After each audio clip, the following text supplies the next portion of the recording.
Nah, oleh karena itu saya kira putusan Pengadilan Negeri Bogor yang dikuatkan oleh Mahkamah Konstitusi itu adalah ingkrah.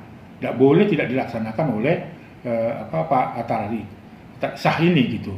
Kalau itu terjadi maka itu pembangkangan terhadap putusan Mahkamah Agung dan itu bisa dipidana kalau tidak menjalankan putusan Mahkamah Agung yang sudah ingkrah. Itu sudah kekuatan hukum yang kuat gitu. Saya ingat masih 3 tahun yang lalu Ibu Tsania Marwa melaporkan suaminya karena dihalang-halangi untuk bertemu anaknya. Anda bisa bayangkan umur 2-3 tahun mungkin, karena ini laporannya baru 3 tahun yang lalu, dan anaknya kan ada yang berusia 5 tahun gitu ya. Itu berarti 3 tahun yang lalu berusia 2 tahun. Artinya apa? Saya ikuti kronologi dengan baik, dan saya pernah juga memanggil Atalarik ya untuk mengklarifikasi terhadap laporannya Ibu Tsania Marwa ya. Tetapi dengan sombongnya tidak pernah datang ke tempat ini, bahkan mempersoalkan itu lembaga bagaimana gitu loh. Jadi saya kira itu keras kepalanya dan kesombongan menurut saya. Padahal kita itu menerima pengaduan dari Ibu Tsania Marwa itu adalah untuk menolong anaknya dengan tanpa imbalan apa-apa dan sebagainya. Karena itu kewajiban dari Komnas Perlindungan Anak untuk memberikan pertolongan bagi anak-anak yang membutuhkan pertolongan. Itu yang kami lakukan. Tapi 2 kali sampai 3 kali panggilan itu tidak diterima, bahkan ngomongnya bahwa tidak ada orang di rumah itu. Padahal kita tahu ada banyak orang di situ. Nah, itu artinya tidak ada etiket baik untuk menyelesaikan masalah itu dari kesusahan dari Ibu Tsania Marwa. Jadi dengan sengaja menurut saya tidak tahu apa latar belakangnya. Nah, dengan kasus itu terus kita mengupayakan supaya ada mediasi, tetapi dengan keras kepalanya Pak Atalarik itu tidak mau. Bahkan mempersoalkan itu lembaga apa, mau lembaga apapun gitu kan demi kepentingan anak ya. Jadi kita lebih bagaimana mengedepankan kepentingan anak itu. Nah, terakhir saya mendengar bahwa Tsania Marwa dengan 2 tahun sampai 3 tahun memperjuangkan posisi hukumnya, kepastian hukumnya. Nah, akhirnya bahwa Pengadilan Negeri Cibinong memutuskan hak asuh itu ada pada Tsania Marwa. Lalu dikuatkan oleh putusan Mahkamah Agung. Atas dasar keputusan Mahkamah Agung itulah maka Tsania Marwa itu minta bantuan Pengadilan Negeri Bogor untuk menjalankan putusan Mahkamah Agung itu. Itulah yang terjadi tanggal 29 April lalu. Saya mendapat cerita bahwa terjadi ketegangan ketika ibunya atau Tsania Marwa untuk meminta bertemu dengan anaknya, ya kan? Nah, terjadi keributan di situ. Bahkan lawyernya juga meminta kepada pihak kepolisian jangan datang ke sini dengan pakaian seragam. Pejabat-pejabat dari pengadilan juga tidak boleh pakai uniform dan sebagainya, dengan nada tinggi dan sebagainya kan. Lalu di rumah itu ternyata ada orang. Nah, akhirnya bagaimana negosiasi dari pengadilan itu dibukalah pintu, tetapi belum tetap bisa ketemu dengan anaknya. Alasannya anak itu mengunci dirinya di dalam kamar, sehingga Ibu Tsania Marwa ini sangat prihatin sekali, hanya lihat dari jendela.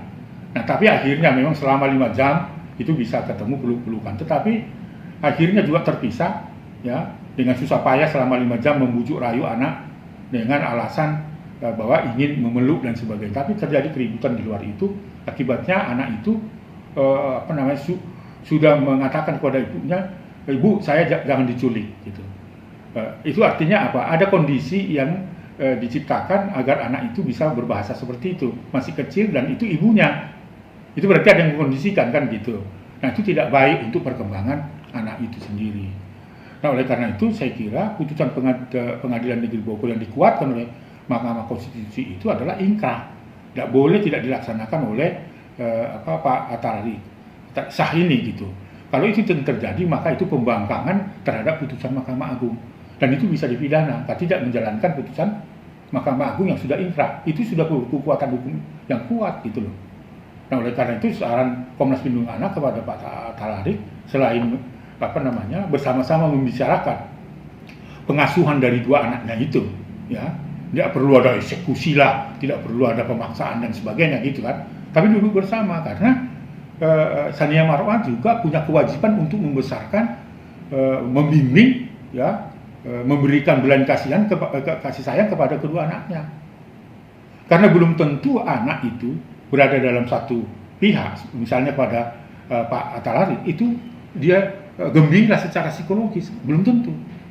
Karena apa? Karena idealnya anak itu diasuh oleh kedua orang tuanya yang dalam keadaan ideal. Apalagi ini terjadi keributan-keributan seperti ini. Dan menurut saya dikondisikan, anak itu tidak akan pernah berpihak salah satu pihak. Dia akan mencintai ibunya, dia akan mencintai ayahnya kalau dikondisikan baik. Jadi kalau seorang anak misalnya mengatakan, saya nggak mau ketemu ibu misalnya. Oh, harus ada kondisi yang dibuat oleh salah satu pihak. Oh, nak, nggak begitu nak. Itu juga ibumu, itu juga ayahmu. Nggak boleh ya nak, gitu. Artinya diciptakan seperti itu. Jadi kalau ada anak, oh ya saya takut sama ibu, mau nggak betul. Dikondisikan supaya tidak takut, supaya bisa berpeluk-pelukan. Karena kedua anaknya itu adalah perjuangan dari mulai hamil sampai melahirkan. Kan harus dihargai itu perempuan.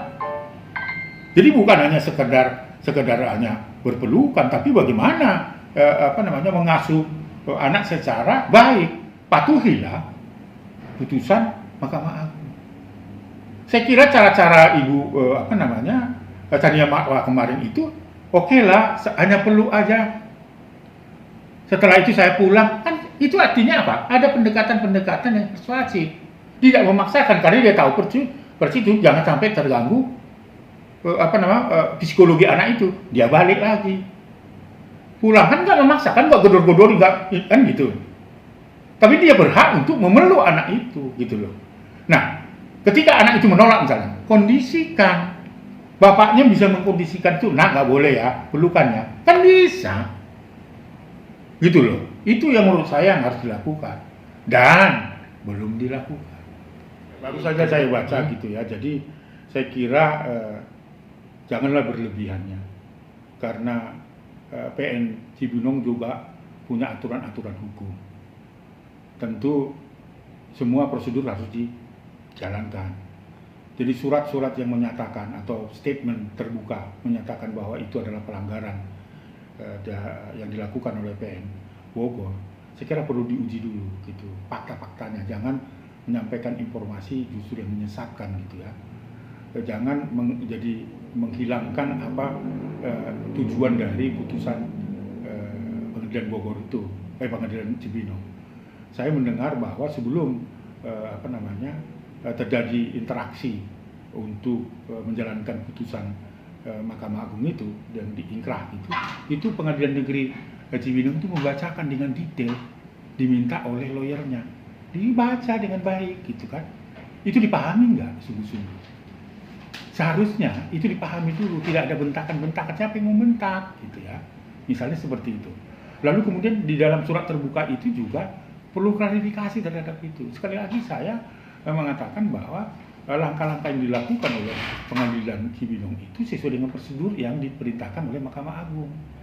Sebuah pelaksanaan dari sebuah putusan itu untuk tidak menimbulkan keributan itu biasanya minta bantuan selain didampingi panitera, didampingi oleh pihak kepolisian. Nah, buktikan itu puluhan gitu loh.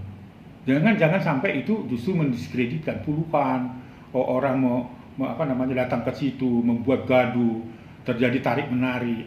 Saya lihat gambarnya si ibu mama sempat bertemu kok berpelukan. Tapi ketika muncul ada keributan, anaknya jadi takut karena apa? Ya nampaknya sudah dikondisikan, dia takut untuk dibawa ibunya karena mau diculik. Itu loh, itu faktanya seperti itu. Tapi kalau misalnya surat terbuka itu memang terbukti seperti itu pengadilan negeri Cibinong, silakan aja dilaporkan ke komisi istilahnya ya, konstitusi dan sebagainya, silakan. Misalkan komisi yudisial dan sebagainya misalnya yang mengeksekusi siapa gitu loh. Jadi jangan membuat itu. Saya prihatin terhadap itu, justru ini semakin keruh kan. Tujuan Ibu Sania Marwah itu hanya bertemu dengan anaknya, kemudian juga bagaimana caranya untuk menjalankan putusan Mahkamah Agung. Itu loh. Kan dia tidak memaksa, ya kan sampai 5 jam dan 6 jam kan. Dia kembali lagi. Dia bilang bahwa ya nanti akan kembali lagi, biarkan dulu anak ini penting saya bisa peluk. Begitu. Itu yang terjadi. Jadi sekali lagi, tolong diklarifikasi tertentu karena itu nanti akan menimbulkan masalah baru, gitu ya. Saya harap penasihat hukumnya juga bisa memberikan nasihat juga kepada Hatta Rarahik ya. Karena ini kan surat terbuka ya. Jadi itu ada bisa saja nanti jangan sampai mendiskreditkan penegak hukum gitu. Saya hanya ingatkan aja. Ini bisa selesai kok kalau duduk bersama, nggak usah egoisme. Kalau pas pada saat itu tidak ada dan sebagainya, dijelaskan aja kenapa harus ribut seperti ini gitu kan. Ini kan anak mereka berdua. Karena idealnya itu diasuh oleh kedua pihak, bukan sendiri. Jangan deh. Jangan lakukan pembangkangan terhadap putusan Mahkamah Agung. Negeri ini adalah negeri hukum. Harus patuhin, tapi dengan jalan bagaimana caranya. Ajak dong Sania Matma duduk bersama, nggak usah orang lain. Jangan mengatakan bahwa ya di tempat saya, di tempat yang nyaman, anak sudah bahagia dan sebagainya. Siapa yang mengukur itu? Karena menurut saya pengalaman empirik saya nggak akan pernah selesai proses hukum. Itu terjadi kan, jadi rebutan. Tapi duduk bersama itu bisa selesai. Sekalipun rumah pengasuhannya ada pada bapaknya, rumah pengasuhan sebaliknya ada pada ibunya, duduk bersama. Putus hubungan perkawinan oke, tapi tidak bisa putus hubungan silaturahmi biologis ke anaknya. Belum tentu bahagia kok. Belum tentu. Jangan dilihat secara fisik ya. Secara psikologis akan terganggu karena dia akan bisa saja menjadi dibully orang pada saat dia sekolah. Ibumu mana? Kok kamu nggak pernah diantar ibumu? Karena anak kan idealnya seperti itu. Jadi dalam usia tertentu nanti bisa saja justru anaknya menolak bapaknya karena menemukan fakta-fakta. Nah sekarang kan belum gitu kan? Gitu, jangan deh. Saya hanya dalam perspektif perlindungan anaknya. Ya, dia bisa melawan hukum, tidak taat pada putusan hukum, tidak taat pada putusan Mahkamah Agung yang sudah inkrah. Setiap organ negara harus tunduk pada putusan hakim toh, karena itu dianggap sudah final. Jadi misalnya kalau diserahkan kepada ibunya, hak asuhnya, ya diserahkan. Ya, tentu dengan pendekatan penyerahan yang berbeda-beda toh. Ya, kalau dia persoalkan bahwa itu eksekusi kan tidak terjadi eksekusi. Saya sendiri juga tidak menyetujui eksekusi dengan bentuk kekerasan. Pengertian eksekusi harus diartikan bisa pemaksaan kalau ada unsur yang terpenuhi seperti itu. Nah, itu pelanggaran. Tetapi kalau misalnya eksekusi itu diserahkan dengan duduk bersama lebih dulu, menyepakati dan sebagainya dan mengkondisikan anak yang selama ini hampir 2 tahun berada dalam situasi terpisah dari salah satu orang tuanya. Orang tuanya salah satu itu harus mengkondisikan. Sehingga eksekusi yang dimaksud itu jadi berjalan dengan baik, sehingga putusan Mahkamah Agung juga berjalan dengan baik. Sehingga sekali lagi tidak terjadi pembangkangan terhadap putusan Mahkamah Agung. Kalau ini kan terjadi begitu. Ya kan? Akhirnya semua yang dipersalahkan siapa? Pengadilan Negeri Bogor. Tunjukkan bukti bahwa terjadi eksekusi memaksa, dibuktikan aja.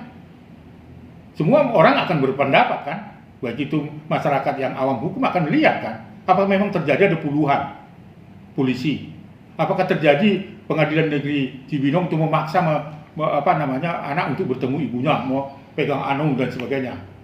Lalu kemudian terjadi nggak teriakan-teriakan membuat anak trauma, dibuktikan aja gitu.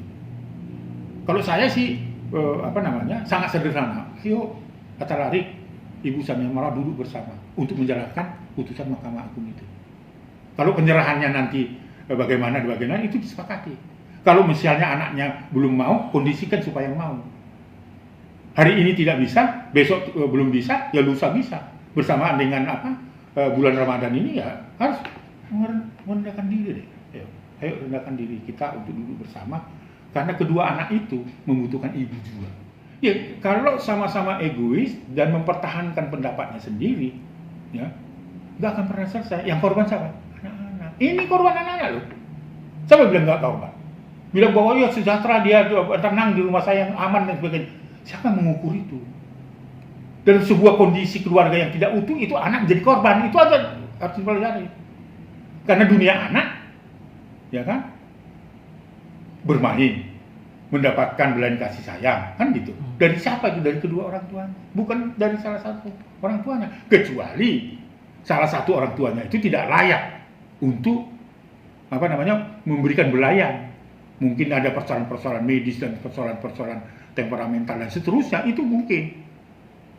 Itu pun hanya untuk sementara sampai dia sembuh, kan gitu kalau dia sakit. Tapi memutus hubungan silaturahmi, apalagi hubungan yang sangat biologis, nggak boleh. Ya kan? Nah, oleh karena itu saya kira ini bisa diselesaikan duduk bersama supaya putusan Mahkamah Agung itu berjalan dengan baik dan tidak mengabaikan hak anak. Jadi jangan justru menciptakan suasana saling menyalahkan lagi. Kasihan saya Ibu Tsania Marwah yang selama ini telah berjuang untuk mendapatkan kepastian hukum. Kasihan saya, dan dia sudah rela untuk melakukan itu, upaya hukum dia lakukan.